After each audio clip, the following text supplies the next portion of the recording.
নমস্কার বন্ধুরা, চলে এসেছি আপনাদের সামনে নতুন একটা রেসিপি নিয়ে এবং খুব মজাদার।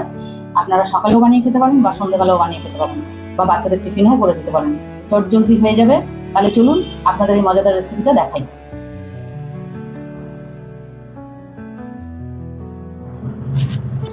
এই যে দেখুন, এখানে আমি 300 মতন সুজি আগে থেকেই ভিজিয়ে রেখে দিয়েছিলাম, কারণ সুজিটা না ভিজিয়ে রাখলে এই রেসিপিটা ভালো হয় না।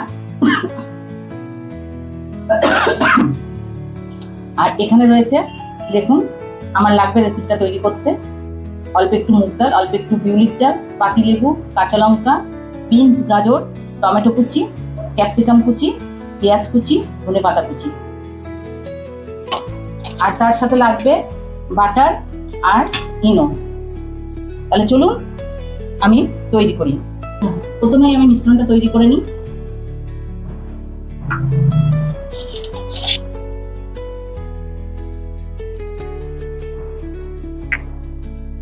দিয়ে দেবো বিনস, গাজর,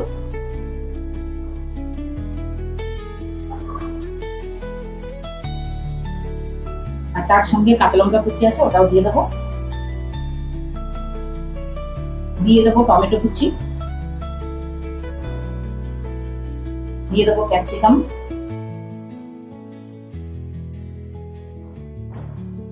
দিয়ে দেবো পেঁয়াজ কুচি।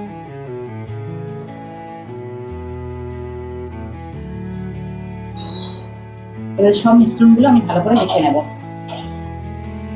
মাখার আগে আমি এর মধ্যে পরিমাণ মতো নুন দিয়ে দেবো।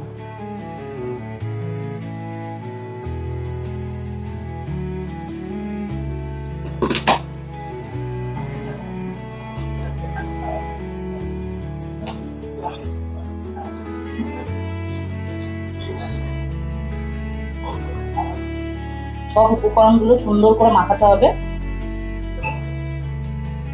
যত মাখানো বাটা ভালো হবে তত রেসিপিটা তৈরি করতে সুন্দর হবে। আমার সব উপকরণগুলো দিয়ে ভালো করে মাখানো হয়ে গেছে। এবার আমি দিয়ে দেবো ধনেপাতা,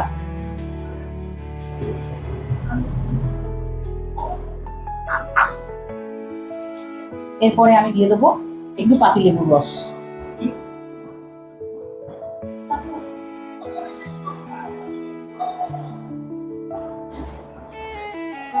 বেশি দেবো না, একটা লেবুর হাফ দিয়ে দেবো।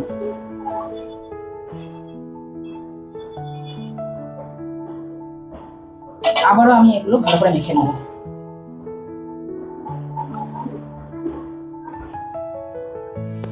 সবকিছু আমার ভালো করে মাখানো হয়ে গেছে।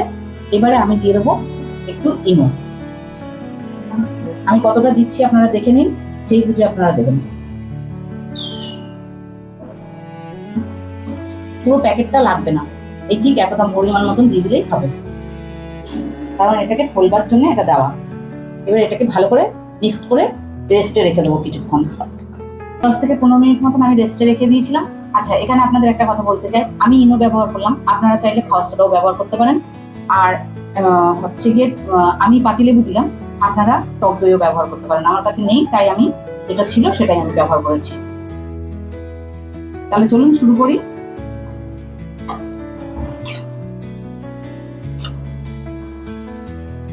জানি না কতটা কি ভালো হবে, গ্যাসটা অন করে নিই।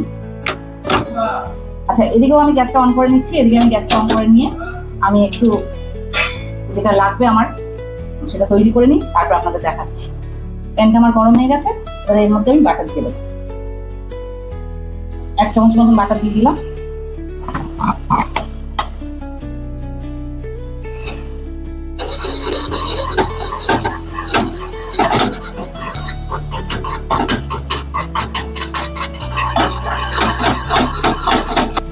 এই বাটারের মধ্যে আমি দিয়ে দেবো অল্প কিছু পরিমাণ বিউলির ডাল আর অল্প কিছু পরিমাণ মুগ ডাল। ভালো করে আমি একটু নেড়ে নেবো।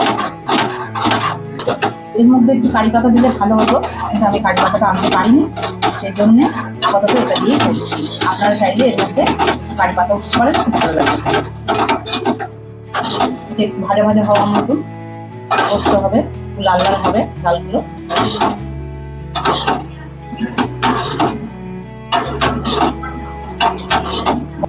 ডালগুলো এরকম ভাজা ভাজা মতন হয়ে যাবে, তখন নামিয়ে নিতে হবে। এটা নামিয়ে নিলাম আমি।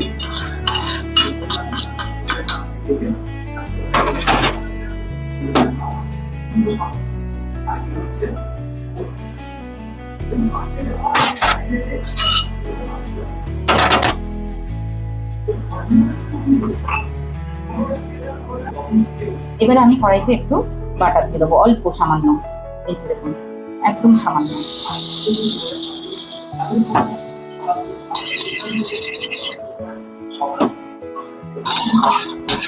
এই বাটারটা ভালো করে একটু চারিদিকে ছড়িয়ে দেবো।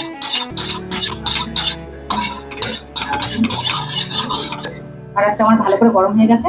এবার আমি এই এক হাতা নিয়ে এর মধ্যে দিয়ে দেবো। একদম কড়াইয়ের মধ্যেখানে দিতে হবে।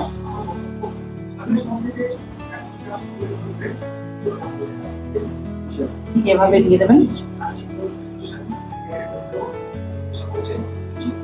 এবারে আপনাকে 3-4 মিনিটের মতন ঢাকা দিয়ে দিতে হবে।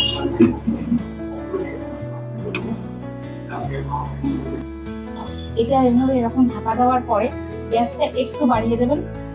বাড়িয়ে দিয়ে এই সাইড দিয়ে অল্প একটুখানি করে জল দিতে হবে,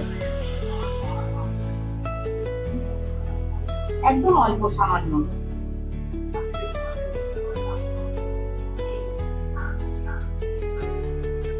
হয়েছে।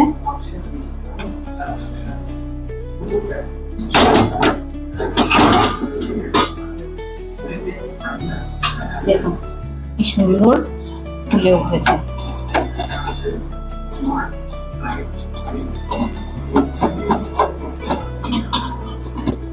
এবারে এই পিঠটা একটু উল্টে দেবো,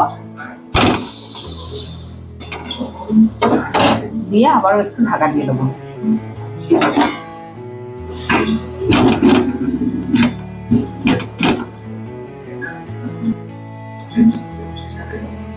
এবারে ঢাকনাটা খুলে নিই।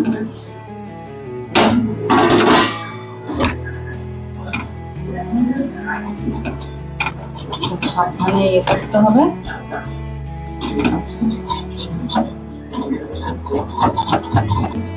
এবার আমি যে ডাল ভেজে রেখেছিলাম 2 রকমের, এই ডালটা এই উপর দিয়ে দেবো।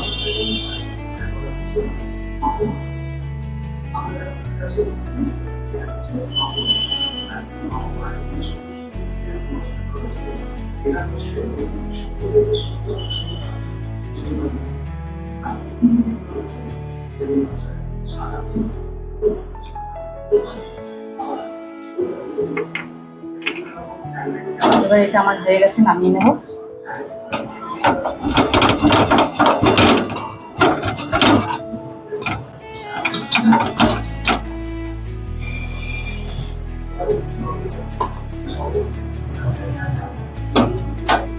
দেখুন কত সুন্দর দেখতে হয়েছে। আরো সুন্দর করবার জন্য আমি কাশ্মীর লঙ্কার উপরে একটু হলুদ দিয়ে ছড়িয়ে দেবো, তাহলে আরো দেখতে ভালো হবে। তাহলে দেখলেন আমি কিভাবে বানালাম। এইরকম ভাবে আপনারা বানাবেন, বানিয়ে বাচ্চাদের দেবেন। আর বাচ্চারা যদি ঝাল না খেতে চায় আপনারা কাঁচা লঙ্কাটা নাও দিতে পারেন। এইভাবে বানিয়ে দেবেন, এটা খুবই ভালো। এর মধ্যে সবকিছুই থাকে, বিনস, গাজর, মানে মোটামুটি সব রকম সবজি থাকে। আর এটা খেতে খুব সুন্দরও হয়, বাচ্চারা অনায়াসেই খেয়ে নেবে, আর কোনো শরীরের ক্ষতিও হবে না। তাই আপনারা এভাবেই বানিয়ে বাচ্চাদের টিফিনে দিতে পারেন, বা আপনারা নিজেরাও খেতে পারেন সকালে কিংবা সন্ধ্যেবেলা। তাহলে যদি আপনাদের এই রেসিপিটা ভালো লেগে থাকে অবশ্যই আমার পাশে থাকবেন এবং আমাকে উৎসাহ দেবেন, আর কমেন্ট করতে ভুলবেন না যেন। আর ফেসবুক থেকে দেখলে অবশ্যই ফলো করবেন, আর ইউটিউব থেকে দেখলে আমাকে অবশ্যই একটা লাইক এবং সাবস্ক্রাইব করে দেবেন। তাহলে আজকের মতন এই পর্যন্তই। ধন্যবাদ।